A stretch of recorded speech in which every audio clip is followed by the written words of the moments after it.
当整个电视台安静下来的时候，到底有多恐怖？我就明确告诉你。刚一出生，附近有个棉宝，先去把棉宝摸了。这个保险箱是有警报的，按理说警报一响，附近的人肯定会过来。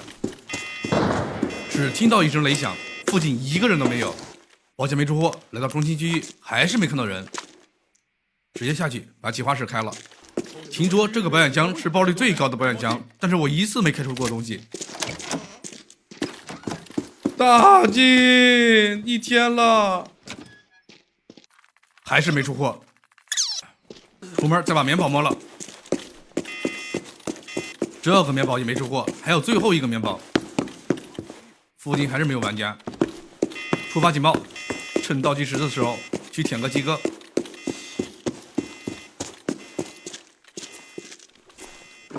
这把玩的是不是？鸡哥一把 VSS， 赶紧拿走。棉宝接头以后，先把附近的鸡哥清一下。这个时候，终于看到人了。对面马枪，我也马枪，赶紧躲。切上 VSS， 掉来一个，掉一个，赶紧走。头顶上这个马枪怪要下来，掉了。哎呦，谢谢 VSS， 多亏了这个 VSS 呀！赶紧补个状态，把状态打好。喝口水的时候又被人打了。又一个马枪怪，墙上2个弹孔全打偏了，差点被爆头。要过来，往回拉一下，还好拉的及时，对面丢雷了，先补个止痛药。到近点了，掉了一个，对面丢雷，往后拉。站反身架，看他漏不漏，不漏，有可能在舔包，给他补个雷，再压过去，对面跑了，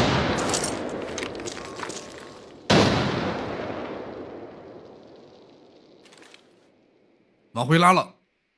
我就说电视台安静下来准没好事儿，果然全是鼠鼠，太可怕了。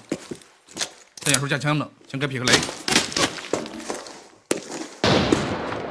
反身架，等他漏，尴尬，没子弹，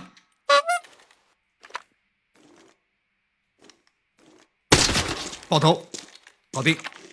还好对面都是马枪怪，不然这把准没了。看下这个人包，2把枪，自动喷子和法老。他的队友看一下，法老是他的，又是一个法老，但是很拉的一个法老。再看一下第一个马枪怪的盒子，玩家有什么枪？一把110，包里有点东西，还有最后一个包。等一下，有鸡哥，打掉这个鸡哥，有人，赶紧把这个棉宝摸了。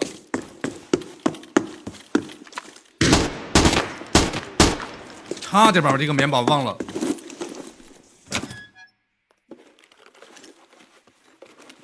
有货，大金有了，150万。再看看第一个人的盒子，5级套，2把枪，1把法老，1把 M4，直接拆配件，拆完就走。没有声音的电视台太恐怖了。